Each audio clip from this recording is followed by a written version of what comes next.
जिंदगी में कुछ रिश्ते ऐसे हैं जो आप खुद बनाते हैं। मिसाल के तौर पे आपकी सहेली, आपका बेली, उनका चुनाव आपकी मर्जी है, ठीक है। अंकल जी और आंटी जी किसी को कहना वो आपकी मर्जी है। ये रिश्ते वो हैं आप जो दुनिया में खुद बनाते हैं। कुछ रिश्ते ऐसे होते हैं जो आपकी पहुंच से बाहर होते हैं, जो आप नहीं बना सकते, और उसमें जो रिश्ता है वो बेटे का रिश्ता है और वो बाप का रिश्ता है। ये रिश्ता, ये जो ताल्लुक है, ये आपने नहीं जोड़ा, ये आपकी चॉइस नहीं है, ये आसमान से डिसाइड हुआ है, ये खुदावन की तरफ से है। और आप लाख कोशिश करना चाहें, आप इस रिश्ते को मिटा नहीं सकते और आप इस रिश्ते से मुंह नहीं मोड़ सकते। आमीन। सो वो रिश्ते जिनको आप तोड़ नहीं सकते, आप उनसे जुदा नहीं हो सकते, उन रिश्तों के साथ आपको अच्छा लगे या आपको बुरा लगे, आपने निभा करना ही करना है, आपने साथ चलना ही चलना है, आप इनसे जान नहीं छुड़ा सकते। आमीन। ऐ मेरे बेटे जब वो कहता है तो असल में वो ऐ मेरी बेटी या मेरे बेटे, तो वो उसके साथ उस पर्सनल रिलेशनशिप की बात कर रहे हैं जो खुदावन ने जोड़ दिया है। और वो क्या कहता है, मेरी बातों को मान और मेरे फरमान को निगाह में रख, मेरे फरमान को बजा ला और जिंदा रह। सो गौर करे, जिंदा रहने का जो दारोमदार है वो फरमान को बजा लाने में है और तालीम को आंख की पुतली जानने में है। उनको अपनी उंगलियों पर बांध ले, उनको अपने दिल की तख्ती पर लिख ले। हिकमत से कह तू मेरी बहन है और फहम को अपना रिश्तेदार करार दे। आमीन। आगे चले 13वां बाब और उसकी पहली आयत। दानिशमंद बेटा अपने बाप की तालीम को सुनता है, लेकिन ठट्ठाबाज सरजंश पर कान नहीं लगाता। जो तरबियत है, जो तालीम है, वो तालीम और वो तरबियत जो है वो आपको तजर्बे की बिना पर ये समझाती है, कोई शख्स आपके साथ है, आप अप्रेंटिसशिप पर हैं, ठीक है। कभी आपने गौर किया अप्रेंटिसशिप पर? अप्रेंटिसशिप का मतलब क्या है? अप्रेंटिसशिप का मतलब है एक गधा जो रेड़ी को खींच रहा है, ठीक, क्या तुम वेख्या ओदे नाल एक बच्चा हुंदा ओदा, वो बच्चा जो है उसको सिर्फ रस्सी डाली हुई, उसके ऊपर बोझ नहीं है, वो रेड़ी को खींच नहीं रहा, वो रेड़ी को चला नहीं रहा। रेड़ी को खींचने वाला जो है वो खोता है, ठीक है, वो बड़ा है, मैच्योर है, ठीक, वो खींच रहा है। लेकिन जो छोटा उसका बच्चा है वो अप्रेंटिसशिप पर है, वो ट्रेनिंग पर है, ठीक। और जो ट्रेनिंग पर है वो सारा दिन जो है वो उसके साथ अपने बाप के साथ है, और बाप के साथ जो है फिर के वो बोझ नहीं उठा रहा, लेकिन वो देख रहा है और वो सीख रहा है कि उसने ट्रैफिक से घबराना नहीं है, कोई प्रेशर हॉर्न हो तो उसने डरना नहीं है, और उसने भाग कर जो है दौड़ नहीं लगा देनी। अप्रेंटिसशिप पर है, ठीक है। सो जो आप बेटे और बेटी है, वो जो बेटा और बेटी है वो अपने बाप और अपनी मां के साथ ये सीख रहा है, तरबियत ये है कि हाउ टू डू लाइफ, ठीक है, जिंदगी कैसे गुजारनी है, and what to do and what not to do, क्या करना है और क्या नहीं करना, किस तरह से चलना है और किस तरह से नहीं चलना। ये अप्रेंटिसशिप है, ये तरबियत है, ये तालीम है जो आप अपनी माँ और अपने बाप के जीते जी अपनी माँ से और अपने बाप से आप सीखते हैं। इसको हम तरबियत कहते हैं। वो ये कहता है कि जो अक्लमंद बेटा है, जो दाना बेटा है, वो अपने बाप की तालीम को सुनता है, उस पर कान लगाता है। लेकिन जो अहमक है, लेकिन जो ठट्ठाबाज है, वो सरजंश पर कान नहीं लगाता। अब मेरी बात सुने, जो अक्लमंद है, जो अक्लमंद बेटा है, जो अपने बाप की तरबियत को सुनता है, वो ये नहीं है कि उसने गलती नहीं की या वो गलती नहीं कर सकता या वो परफेक्ट हो गया। नहीं, अकलमंदी का दारोमदार इस बात पर नहीं है कि गिलास पानी दा डोल नहीं सकता या कोई प्लेट टूट नहीं सकती। अकलमंदी का दारोमदार इस बात पर हरगिज नहीं है। अकलमंदी का दारोमदार इस बात पर नहीं है कि आपने 2 दफा जो है वो नमक जो है वो डाल दिया है, या जो है वो जो आपने वो हांडी बनाई है उसमें मिर्च तेज हो गई है, या आपने आटा गूंथते वक्त पानी उसमें ज्यादा डाल दिया है। अकलमंदी का मतलब ये हरगिज नहीं है कि आप गलती नहीं कर सकते। अकलमंदी का मतलब ये है, अकलमंद जो बेटा है वो उसे जब उसका बाप और उसकी माँ समझाती है कि बेटा ये काम इस तरह से नहीं करना, तो वो उस पर क्या करता है, उस पर वो कान लगाता है। ये दारोमदार। सो गलती सब लोग करते हैं, सब लोगों से हो जाती है, लेकिन जो अकलमंद है उसमें और जो अहमक है, जो बेवकूफ है, उसमें फर्क ये है कि जो बेवकूफ है वो सरजंश पर कान नहीं लगाता, लेकिन जो अक्लमंद है वो तरबियत को सुनता है, वो अपने बाप की और अपनी मां की तालीम पर कान लगाता है। सो अक्लमंद तरबियत की तरफ आपका एटीट्यूड क्या है, आपका रवैया क्या है, इस बात पर दारोमदार है अक्लमंद और बेवकूफ होने का। गलती करना या ना करने पर दारोमदार हरगिज नहीं है। सब लोग गलती करते हैं, लेकिन जो अक्लमंद होता है उस गलती से सीखता है, उस गलती को दोहराने की कोशिश नहीं करता और ये कहता है कि नेक्स्ट टाइम जब ऐसा होगा तो मैं अपनी जिंदगी को बेहतर फैसला कर सकूंगा। ये तरबियत है, ये अक्लमंदी है, ये दानाई है। जिस दौर में हम जी रहे हैं, इस दौर में आपने गौर किया होगा कि आपके बच्चे, इस दौर के जो बच्चे हैं, वो कभी पसंद नहीं करते कि उनकी तरबियत की जाए, उनको कुछ कहा जाए। बड़ी जल्दी हम ऑफेंड हो जाते है ना, नौजवान बेटे और बेटियां, बड़ी जल्दी गुस्सा आ जाता है। ठीक है, बड़ी जल्दी। आपको पता है कि गुस्सा जब आता है ना तो दिमाग बंद हो जाता है और मुंह जो है वो खुल जाता है। ठीक है, दिमाग बंद होता है और मुंह खुलता है। ठीक, और इस दौर के जो बच्चे हैं, जो नौजवान हैं, उनमें एक प्रॉब्लम है, और जो प्रॉब्लम है ये जनरल में बात कर रहा हूं। ठीक है, सारे बच्चों के लिए कर रहा हूं, ये मेरे बच्चे, आप भी सारे मेरे बच्चे हैं जो यहां पर बैठे हैं। ठीक है, मैं जनरल बात कर रहा हूं, इस नस्ल की, इस जनरेशन की मैं बात कर रहा हूं। सुने ध्यान से। प्रॉब्लम पता क्या है? प्रॉब्लम ये है कि हमारी नस्ल जो है, जो नौजवान नस्ल अब हम देख रहे हैं, वो नौजवान नस्ल जो है वो चाहती है उसे शाबाश ही मिलती रहे। Very good, very good, very good, very good, शाबाश, शाबाश। काके ने खूब जंप लाया, काके ने ये करता, काके ने वो करता। ठीक है, और ये जो काकी और काकियां हैं ये परफेक्ट बनने की कोशिश कर रहे हैं। परफेक्ट बनने की नहीं, परफेक्ट दिखाने की कोशिश कर रहे हैं अपने आप। और मेरी बात सुने ध्यान से, इस बात को समझो। अगर आपसे कुछ गलत हो गया है, ठीक है, अगर कहीं पर आपने मेस क्रिएट कर दी है, ठीक है, और आपको यह कहा जाए कि बेटा जा धो के आ, तुझसे बू आ रही है ना, तो इस बात पर गुस्सा आ जाता है। इस बात पर गुस्सा आ जाता है क्योंकि हम जैसे भी हैं, हम जो कुछ भी कर रहे हैं, हम ठीक कर रहे हैं, हमें कबूल किया जाए और हमें सराहा जाए, हमारे लिए तालियां बजाई जाए। ये रुझान है। ये आज की जो जनरेशन, जो जेन ज़ी जिसको हम कहते हैं, जो 2000 के बाद पैदा होने वाले बच्चे हैं, उनकी ये प्रॉब्लम है, उनकी ये प्रॉब्लम है।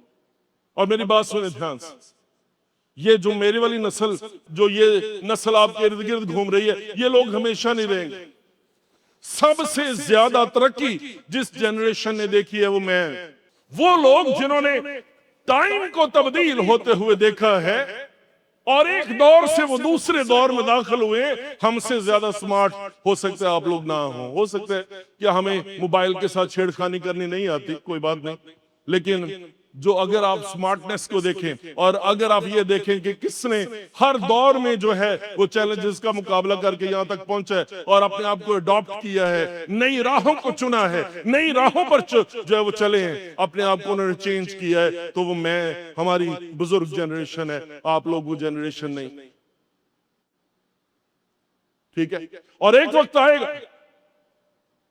आएगा जब ये जनरेशन गुजर जाएगी और जनरेशन जी जो है, जेन जी जो है, वो सिर्फ वही होगी दुनिया में, और फिर जो जेन जी है उसे वो कभी गौर करेगी और सोचेगी कि एक जनरेशन ऐसी गुजर गई। सो जो तरबियत के दिन है, जो फहम के दिन है, जो कुछ हासिल करने के दिन है, मेहरबानी करके उन दिनों को जाया ना करें। यहां पे एक नौजवान बेटा है या एक नौजवान बेटी है जिसको समझाया गया है और उसे बताया गया है फहम को अपना रिश्तेदार करार दे। उसे कहा गया है हिकमत से कह तू मेरी बहन है। उसको बताया गया है मेरी तालीम को अपनी आंख की पुतली जान और मेरी तालीम को अपनी उंगलियों पर बांध ले और उनको अपने दिल की तख्ती पर लिख ले, मेरे फरमान को बजा ला और जिंदा रहे। और है ना, सो ये वो जनरेशन है, ये वो नौजवान बेटा या बेटी है जिसे ये सारी बातें जो हैं ये सिखाई गई हैं, समझाई गई हैं और उसे बताया गया है कि how to do life, what to do and what not to do. उसे तरबियत की गई है, उसे नसीहत की गई है। लेकिन वो कहता है मैंने अपने घर की खिड़की यानी झरोके में से बाहर निगाह की और मैंने एक बेअकल जवान को नादानों के दरमियान खड़े देखा। यानी नौजवानों के दरमियान वो मुझे नजर आया। ठीक, अब गौर करें, एक जनरेशन वो है जो खिड़की में से देख रही है, जो झरोके में से देख रही है, और ये जनरेशन जो है ये उस जनरेशन के साथ इन्वॉल्व नहीं है, ये उसके साथ बाहर नहीं गई, लेकिन ये जनरेशन जो है ये खिड़की में से है ना, झरोके में से देख रही है।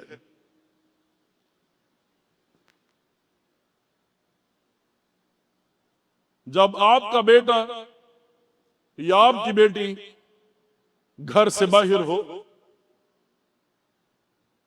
10 बजे, 11 बजे, 12, 1, 2, 3 और आप हर 15 मिनट बाद और आप हर आधे घंटे बाद और आप हर घंटे बाद जो है उसे फोन कर रहे हैं और आपकी आंख जो है वो खुल रही है और आप सारी रात सो नहीं सकते और आप आराम नहीं कर सकते क्योंकि आपने एक खिड़की खोली हुई है और वो जो खिड़की खोली है और जो झरोका आपने खोला हुआ है आप उसमें से देख रहे हैं और आप अपने बेटे और अपनी बेटी के बारे में फिक्रमंद हैं, आप उसके बारे में परेशान हैं।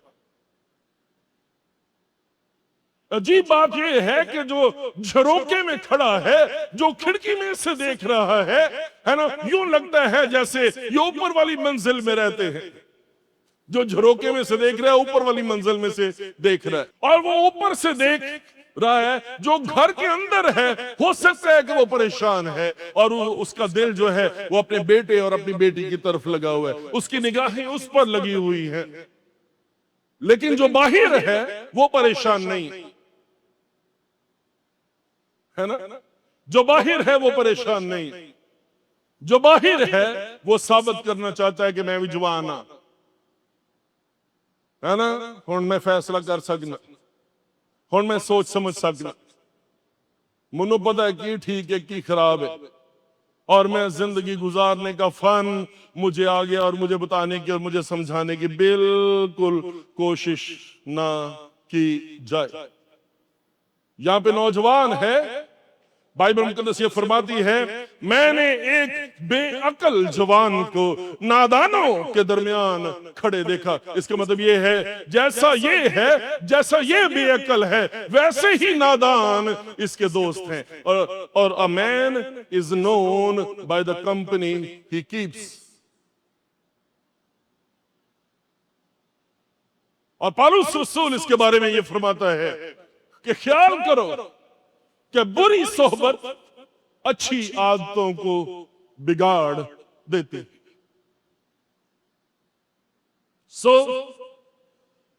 यानी नौजवानों के दरमियान वो मुझे नजर आया, और जो वक्त है वो है दिन छिपे शाम के वक्त, रात के अंधेरे और तारीकी में। ठीक उस औरत के घर के पास गली के मोड़ से जा रहा है, और उसने उसके घर का रास्ता लिया। ठीक, जो फेलोशिप है अब उसमें तरक्की हो गई है। ये जो बेटी है, पहले ये सहेलियों के दरमियान थी, लेकिन अब ये जो ऑपोजिट सेक्स है उस तरफ इसका रुझान हो गया है। जो बेटा है, पहले तो ये जो ग्रुप में चैटिंग कर रहा है वो बेटों के साथ कर रहा था, है ना, लड़कों के साथ कर रहा था, लेकिन अब जो है दिन छुपे शाम के वक्त, और नींद नहीं आ रही, 2:30 बज गए हैं, 2 बज गए हैं, है ना, और घर जो है वो कैद खाना महसूस हो रहा है, और घर के अंदर जो है वो एक हिटलर मौजूद है, और जो मेरी माँ है वो एक फूलन देवी की तरह जो है वो मुझे कंट्रोल करने की कोशिश कर रही है ना, और जो मेरा बाप है वो खून के प्यासे शख्स की तरह जो है वो मेरी तरफ जो है वो देखता है ना। और हम अक्सर ये कहते हैं कारना होया कैद खाना हो गया। गौर करें इस बात पर, रात के पहरों में मुझे तो यूं लगता है जैसे ये 2026 की बात हो रही है। रात के पहरों में, दिन छिपे शाम के वक्त, रात के अंधेरे और तारीकी में, है ना, जब आपको नींद ना आए, और कभी आप इस जनरेशन को देखें, ये आपके साथ बैठे होंगे, है ना, आप इनके साथ बात कर रहे हैं, इनकी उंगलियां ऐसे ऐसे करके चल रही हैं, और आप परेशान हैं कि इसका ध्यान आपकी बात की तरफ है या इसका ध्यान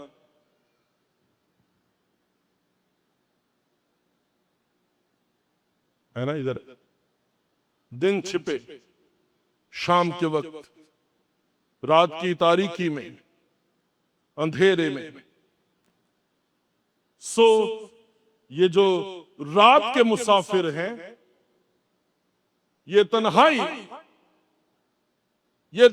जो है, ये असल में इसका इलाज कोई ढूंढा जा रहा है, और जो इसका इलाज ढूंढा जा रहा है वो ये है कि उस औरत के पास गली के मोड़ से जा रहा है, और देखो वहां उससे एक औरत आ मिली जो दिल की चालाक और कसबी का लिबास पहने थी। वो गाई और खुद सर है, उसके पांव अपने घर में नहीं टिकते। जैसा इसके पांव अपने घर में नहीं टिकते, इस औरत के पांव जो है वो भी अपने घर में नहीं टिकते। और ये जो औरत है, ये क्रीम शरीम लगा के, ये जेल शेल लगा के, कपड़े टाइट से पहन के, जिनमें सारे बॉडी फीचर्स जो है वो नुमाया हो। यहां पर गौर करें, इस औरत से, है ना, जो पहली किस्म की औरत है, ये बाउंड्रीज को वायलेट करने वाली औरत है। और बाइबल मुकद्दस ये फरमाती है कि ये जो बागी औरत है, जो बरगश्ता औरत है, हमें इससे दूर रहने की जरूरत है, जिसने अपने पहनावे से, जो कसबी का लिबास है, जिससे उसके बॉडी फीचर्स जो है वो नुमाया हो, जिससे वो अट्रैक्ट कर सके। जो लिबास उसने पहना है वो लिबास कसबी का लिबास है, और जो इंटेंशन है वो ये है कि अपनी बॉडी के फीचर्स के वसीले से वो किसी को जो है अपने जाल में फंसा ले, वो लड़का है या वो लड़की है। और अजीब बात ये है कि हमारे गिरजों में इस बात की तालीम जो है, इस पहलू से नौजवान बेटों और बेटियों को तालीम नहीं दी जाती कि जब ऐसी सिचुएशन हो तो हमने अपने आप को हैंडल कैसे करना है। बाइबल मुकद्दस को पढ़ें, ये जो शख्सियत है, ये इसका अपना घर है, इसकी बड़ी अच्छी लाइफ है। जो ये शख्सियत है, इसका अपना घर है, इसकी बड़ी जबरदस्त है ना, लिखे उसके पांव अपने घर में नहीं टिकते। और ये जो नौजवान है, इसके पांव भी अपने घर में नहीं टिकते। ठीक है, अभी वो कूचों में है, अभी बाजारों में, और हर मोड़ पर घात में बैठी है ना। सो ये जो नौजवान गली के मोड़ पर जा रहा है, ये भी तैयारी में है, और वो जो छिछोरी खड़ी है वो भी तैयारी में है। वो भी हर मोड़ पर जो है वो घात लगाकर बैठी है। समझ आ रही? घात लगाकर बैठी।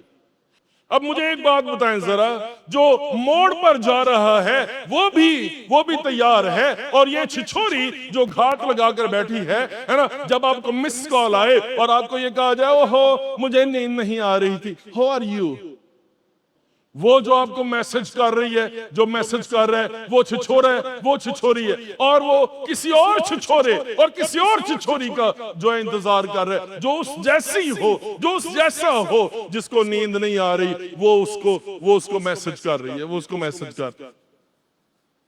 सो जो लड़का है, जो नौजवान है, वो बाइबल मुकद्दस में ये लिखा है गली के मोड़ से जा रहा है, और ये जो औरत है इसके बारे में भी ये लिखा है कि उसके पांव अपने घर में नहीं टिकते, अभी वो कूचों में है, अभी बाजारों में, और हर मोड़ पर घात में बैठती है। उसने उसको पकड़कर चूमा और बेहया मुंह से उससे कहने लगी, सलामती की कुर्बानी के ज़बीहे मुझ पर फर्ज थे। कैसी थियोलॉजी है। सो तो मुझे मिल गया, सो तो मुझे मिल गई, है ना, और वहां पर ही हमारी आंखें जो है वो घूम जानी। सलामती की कुर्बानी के ज़बीहे मुझ पर फर्ज थे। पहले हमने ये सीखा है इसका घर है, दूसरा हमने ये सीखा है इसका मजहब है, इसका मजहब है, क्योंकि सलामती की कुर्बानी के ज़बीहे वो कहती है मुझ पर फर्ज थे।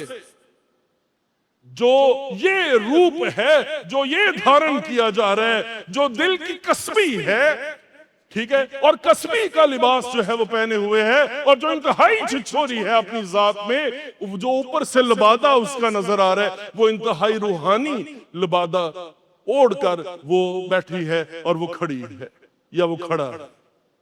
इंतहाई पायस शख्सियत, और आपको कहीं से नजर नहीं आएगा कि ये, वो आपको लगेगा जैसे ये इससे बड़ी तो ईमानदारी कोई नहीं है, इससे बड़ा तो ईमानदारी कोई नहीं है ना, इससे बड़ी मोमन, इससे बड़ी मोमना, इससे बड़ा मोमन और इससे बड़ी मोमना तो और कोई नजर ही नहीं आ रही। सलामती की कुर्बानी के ज़बीहे मुझ पर फर्ज थे, और मैं इसीलिए तेरी मुलाकात को निकली। मैं तो अभी मन्नत मान के आई हूं, मेरे के चांद आसमान पर है, और मेरा चांद कहां मुझे नजर आएगा। क्या ख्याल, ओ चांद जड़ा ओ गली च तुरया फिरन है, ओदा पैर नाली च पै गया। गौर किया आपने? सो इसका घर है, लेकिन उसके साथ साथ इसका मजहब भी है, और उसके साथ आगे देखें कि ये औरत जो है, आज मैंने अपनी नजरें अदा की हैं, इसीलिए मैं तेरी मुलाकात को निकली कि किसी तरह तेरा दीदार हासिल करूं। सो तो मुझे मिल गया। मैंने अपने पलंग पर कामदार गालीचे और मिस्र के सूत के धारीदार कपड़े बिछाए हैं।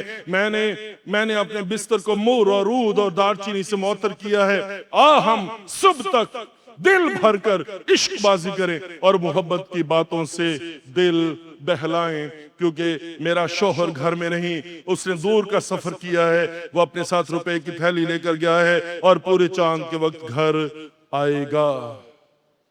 हाय हाय हाय हाय, इसका ज़ौक़ तो देखें, और इसका नखरा भी देखें, और इसका फैशन देखें, है ना। वो क्या करती है, मैंने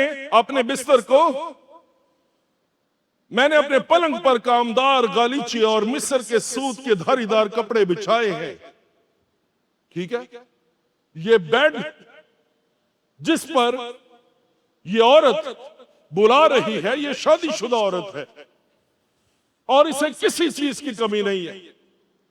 इसका शौहर जो है या इसकी बीवी जो है, इसने पूरा एतमाद किया है इस औरत पर या इस बंदे पर। इसका पूरा एतमाद, इसका अपना घर है, इसका मजहब है, और ये औरत जो है ये शादीशुदा भी है ना। और जो एतमाद उसने किया है कि उसका शौहर जो है उसे बता कर गया है कि मैं कब वापस आऊंगा, इसकी बीवी इसको बता कर गई है कि वो कब वापस आएगी। मुझे पता है इस पैगाम दा इस तरह के टॉपिक ते असीं कदी गल्लां ही नहीं की, है ना। और गिरजियां च तालीम नहीं दी जाती, गिरजियां च गल्लां तुहानूं सिखाईयां ही नहीं जाती। साडे नौजवान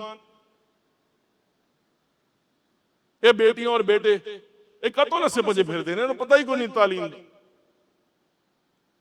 जे बाइबल अव्वल ते ना पढ़नी नहीं, तो जे पढ़ भी लैन ते ना मिसाल की किताब थोड़ी पढ़नी है जिहदे च कोई अकल दी गल्लां ने या जो इस तरह की रेलेवेंट बातें हैं। गौर करें कि ये औरत बाउंड्रीज को क्रॉस कर गई है, इसके लिए कोई हदूद नहीं है। इसने खड़े होकर निकाह के वक्त वादा किया है कि मैं बीमारी और तंदुरुस्ती में, है ना, तंगदस्ती में, गुर्बत में, मुताजी में, हर तरह के हालात में सब को छोड़ दूंगी, मैं तेरे साथ रहूंगी। और उसने भी कहा मैं तेरे साथ रहूंगा।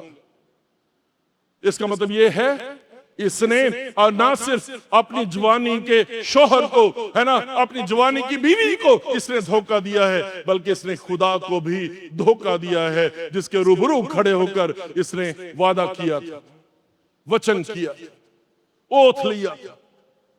और बाइबल यह फरमाती है कि इस औरत से हमें दूर रहने की जरूरत है।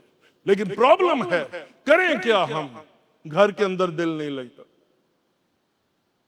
बाउंड्रीज को क्रॉस करना है, हमने बाउंड्रीज को वायलेट किया है, हमने बाउंड्रीज को क्रॉस किया है, और हमने इंसानों को धोखा दिया है, अपने शौहर को धोखा दिया है। और जो अगर शौहर है और वो किसी और चक्कर में पड़ गए तो उसने अपनी बीवी को धोखा दे दिया, साफ साफ खुल्लम खुला।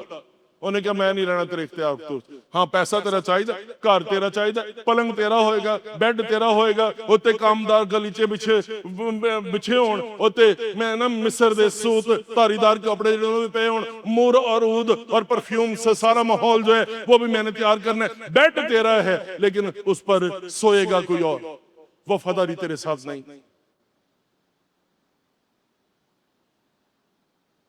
आप क्या सोचते हैं नौजवान बेटो और बेटी, कौन सा बंधन है ये? कौन सा प्यार है ये? कौन सा इश्क है ये?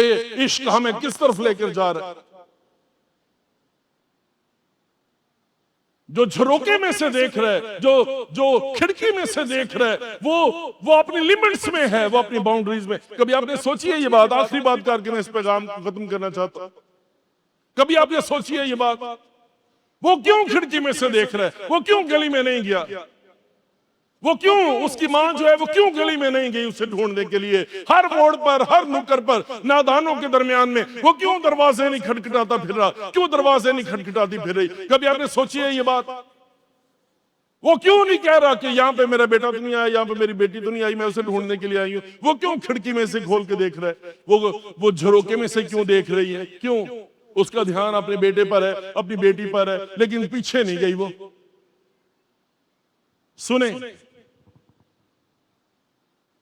जो देख रहा है, जो देख रही है उसकी मां झरोके और खिड़की में से, उसके लिए एक बाउंड्री मुकर्रर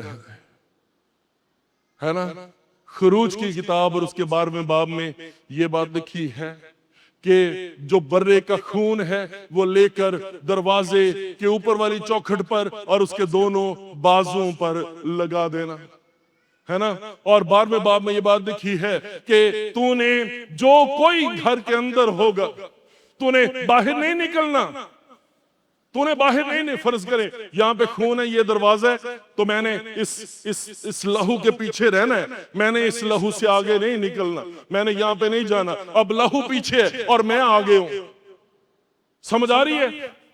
समझ आ रही कि नहीं आ रही?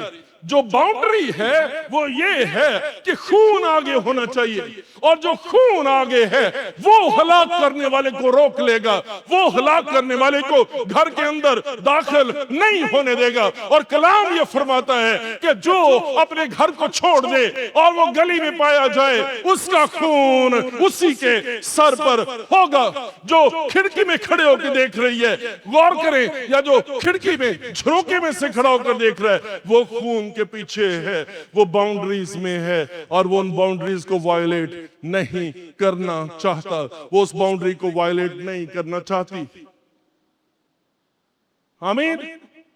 लेकिन जो गली में नादानों के दरमियान में है, जो बेअक्लों के दरमियान में है, और जो गलियां नाप रही है, और जो गलियां नाप रहा है, और जो कस्बी गलियों में भागी फिर रही है और उसे कह रही है सलामती की कुर्बानी के ज़बीहे मुझ पर फर्ज थे, मैं इसीलिए निकली ताकि तेरी मुलाकात करूं। उसने बेहया होंठों से उसे चूमा है, उसने खून को पीछे छोड़ दिया है, उसने अहद को पीछे छोड़ दिया है। वो अहद का खून जो उसके लिए बहाया गया है, जो उसके लिए उंडेल दिया गया है, वो अहद का खून जिसने उसका कफारा दे दिया है और उसे छुटकारा दे दिया है, उसने उस खून को पीछे कर दिया है और खुद अपने आप को आगे ले आई है। हलाकत तो आएगी, तबाही और बर्बादी तो आएगी, क्योंकि आपने खुदावंद यीशु मसीह के खून का इनकार कर दिया है। आमीन, आमीन।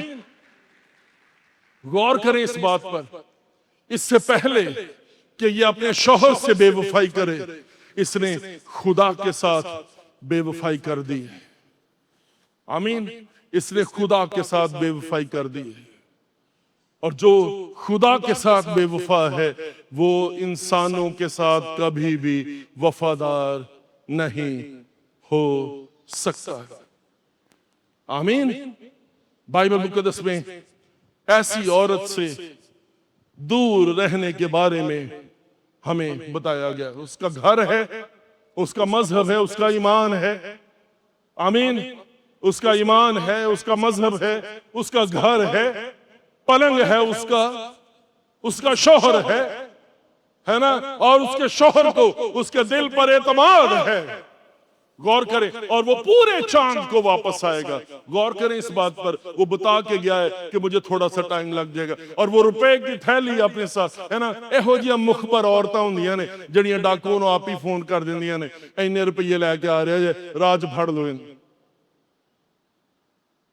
है ना, इधर नूं गया जे, इस रूट नूं गया है, काबू कर लेना, संभाल लेना, नाका ला लेना। वो ऐसी औरत थी, ऐसी औरत थी जिसने आशना को बताया था कि अपने डाकू दोस्तों को कहो कि मेरा शौहर इस रूट से जा रहा है। क्या क्या ये कहानी अमसाल 7वें बाब की कहानी नहीं लगती। ये कहानी जो है ये आपको आज के दौर जो अखबार जो उसकी सुर्खी, उसकी टॉप हेडलाइन है, वो आपको महसूस होती है। लेकिन ये कहानी अमसाल की किताब में सुलेमान बादशाह ने, दुनिया के सबसे अक्लमंद तरीन बादशाह ने जो है आज से हजारों साल पहले आपकी और मेरी रहनुमाई के लिए लिख दी थी। आमीन। आगे चले, आखिर में उसने मीठी मीठी बातों से उसको फुसला लिया और अपने लबों की चापलूसी से उसको बहका लिया। वो फौरन उसके पीछे हो लिया, उसके पीछे हो ली, जैसे बैल ज़िबा होने को जाता है या बेड़ियों में अहमक सजा पाने को, जैसे परिंदा जाल की तरफ तेज जाता है और नहीं जानता कि उसकी जान के लिए है, हत्ता के तीर उसके जिगर के पार हो जाए। आमीन। और यहां पे लिखा है, सोए मेरे बेटे, एक बार फिर से वो मोहब्बत की अपील कर रहा है और कह रहे, सो अब ए मेरे, सो अब ए बेटो, मेरी सुनो और मेरे मुंह की बातों पर तवज्जो करो।